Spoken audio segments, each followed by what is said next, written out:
పేరు డాక్టర్ కొట్టే Chennai, retired principal మరియు కర్నూలు జిల్లా బీజేపీ అధికార ప్రతినిధిని కూడా. సెక్యులర్ అంటే మైనార్టీలను బుజ్జగించడమా? ఈ వీడియో మీకు నచ్చితే 10 మందికి షేర్ చేయండి. సెక్యులర్ అంటే మతాతీత భావన, లౌకిక భావన. భారతదేశంలో ఒక మతానికి పెద్దపీట వేయకూడదు.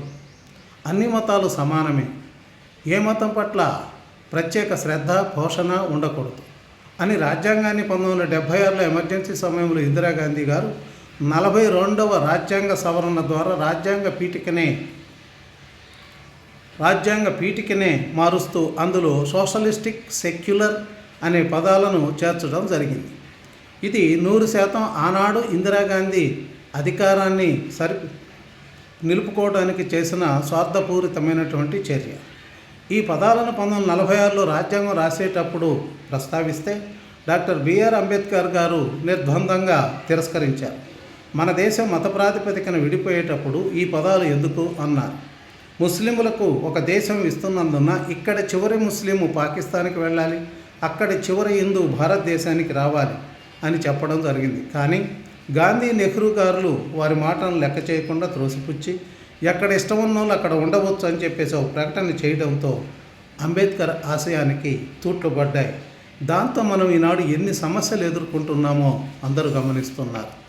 దేశ విభజన జరిగాక పాకిస్తాన్లో 20.5% హిందువులు ఉండేవారు. భారత్లో ముస్లింలు 9.8% ఉండేవారు. ఇప్పుడు పాకిస్తాన్లో హిందువులు కేవలము 1.6 అని అంటున్నారుగా, అది కూడా డౌటే. భారత్లో ముస్లింలు 18% అయ్యారు. దేశంలో హిందువులు 1947లో 90% ఉంటే ఇప్పుడు 76%కి వచ్చారు. హిందువులను పాకిస్తాన్లో దాదాపు అందరినీ తరిమేసేశారు. ఇప్పుడు దాదాపు ఆ 1.6 కూడా లేరు.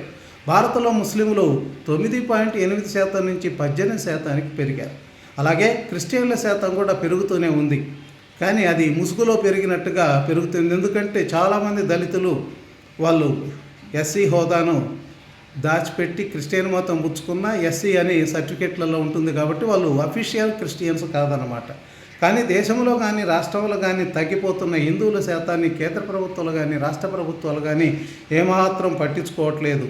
సెక్యులర్ పేరు చెప్పి ప్రత్యేక ప్రయోజనాలన్నీ మైనార్టీలని వారికే అన్నీ దోచిపెడుతూ ఉన్నారు. తమాషా ఏమంటే దేశంలో కల్లా అత్యధిక భూములు ఉన్నది రైల్వేల తర్వాత ముస్లింలకు చెందిన వక్ఫ్ బోర్డు కానీ అందరికీ తెలుసు. అలాగే క్రిస్టియన్ మిషనరీలు బ్రిటిష్ కాలంలోనే వేలాది లక్షలాది ఎకరాలను పోగు చేసుకుని ఉన్నారు. ఇంకో తమాషేమో నిజమేమంటే ఈ 2 మతాలకి ఇతర దేశాల నుంచి అనేక రూపాలుగా విరాళాలు అందుతూనే ఉంటాయి. హిందువులకు మాత్రం ఏ దేశం నుంచి ఏమీ రావు. అయినా ప్రభుత్వాలు, ముఖ్యంగా రాష్ట్ర ప్రభుత్వాలు, ఇంకా ముఖ్యంగా ప్రాంతీయ పార్టీలు కేవలం ఓట్ల కోసమే మెజార్టీ హిందువులు కట్టే పన్నుల నుంచి మైనార్టీలకు రకరకాలుగా దోచిపెడుతూ ఉన్నారు. ఇది ఏమాత్రము సమంజసం కాదు. ఉదాహరణకు మన ఆంధ్రప్రదేశ్లోనే చూసుకుంటే క్రిస్టియన్స్కు 70 మందికి ఒక చర్చి ఉంది. రాష్ట్ర జనాభాలో కేవలం 2% కూడా అఫీషియల్గా లేరు. 10,000 చర్చీలు ఉన్నాయి. అందులో 8,427 మంది పాస్టర్లకు నెలకు 5,000 చొప్పున 50 కోట్ల రూపాయలు పాస్టర్లకు ఇవ్వడం జరిగారు. వీరికి ప్రభుత్వం ఇవ్వడం అవసరమా?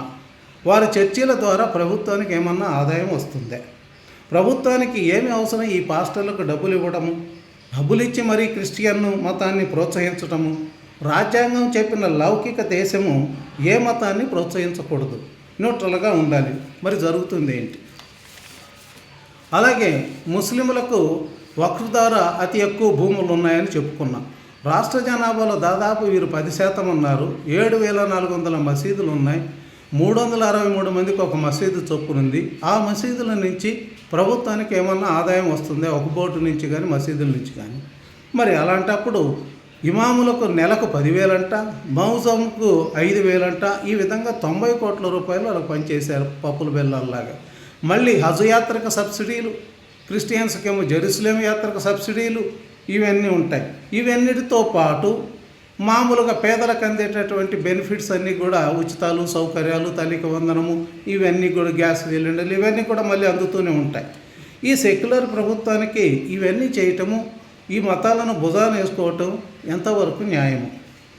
మరి రాజ్యాంగం ప్రకారం అందరూ సమానం అన్నప్పుడు ముఖ్యంగా ఈ పాస్టర్లకు మౌజములకు అలాగే ఇమాములకు డబ్బులు ఇవ్వాల్సిన అవసరం ఏమొచ్చా. ఇది పూర్తిగా అనైతికమైన చర్య. హిందూ గుడులలో పూజారులకు కూడా నెలకు 10,000 ఇస్తున్నారు. ఎందుకు ఇచ్చారు అంటే రాష్ట్రంలో 47,152 దేవాలయాలు ఉన్నాయి. వాటి ఆదాయం నుంచి పూజారులకు ఇస్తున్నారు. అందులో 27,105 దేవాలయాలు ఎండోమెంట్స్లో ఉన్నాయి, అంటే గవర్నమెంట్ కింద పూర్తిగా. మరో 4,000 1,234 ట్రస్ట్ బోర్డుల కింద ఉన్నాయి. 10 లక్షల మందికి కేవలం 89 దేవాలయాలు ఉన్నాయి. 27,000 దేవాలయాలు దేవాదాయ ధర్మశాఖ కింద ప్రభుత్వం గుప్పిట్లో పెట్టుకుంది. దాని ఆస్తుల మీద, పొలాల మీద, గుళ్ళ మీద పెత్తనమంతా వాళ్ళదే. అది ఆ ట్రస్ట్ బోర్డు సభ్యులకు, ధర్మకర్తలకు, రాజకీయ నాయకులకు, అధికారులకు, వాళ్ళందరూ తినడానికి ఈరోజు వీరభోజ్యంగా మిగిలయ్యాలి. స్వామీజీల చేతులు పెడితే దుర్వినియోగం అవుతాయని ప్రభుత్వం తీసుకుంటే ప్రభుత్వంలోనే ఈ ప్రబుద్ధులంతా కూడా దాన్ని మింగటం చూస్తున్నాం. మన పెద్ద దేవాలయమైనటువంటి తిరుపతిలో జరిగిన అన్యాయాలు, దోపిడీలు, నెయ్యిలో కల్తీ కలిపారు. శాలువాలు 100 రూపాయలది 1,500 పెట్టుకున్నారు. పరకామణులు ఏకంగా డబ్బులే కాజేయటం మొదలుపెట్టారు. మరి అవన్నీ చిన్న దొంగతనాలని ఇంకొకరు అంటున్నారు. ఈ రకంగా ఇంకా ఆఫీసర్లు ఇష్టం వచ్చినట్టు ప్రతి గుళ్ళో కూడా ఈ ఈఓ పోస్టులు చేసేవాళ్ళు దొరుకుతున్నారు. చాలామంది ఏసీబీ కూడా చాలామంది వీళ్ళే దొరికారు. ఇవన్నీ చాలక ప్రభుత్వం ఓట్ల కోసం వీటి డబ్బులు అన్యమతస్తులకు దోచిపెట్టడము మరీ దారుణము. దేవాలయ వ్యవస్థను సరిదిద్దాల్సిన అవసరం చాలా ఉంది. అలాగే ప్రభుత్వాలు మెజార్టీ ప్రజల గుడుల డబ్బులు, పన్నుల డబ్బులు మైనార్టీలకు దోచిపెట్టడం, బుజ్జగించడం మానుకోవాలని కోరుతున్నా.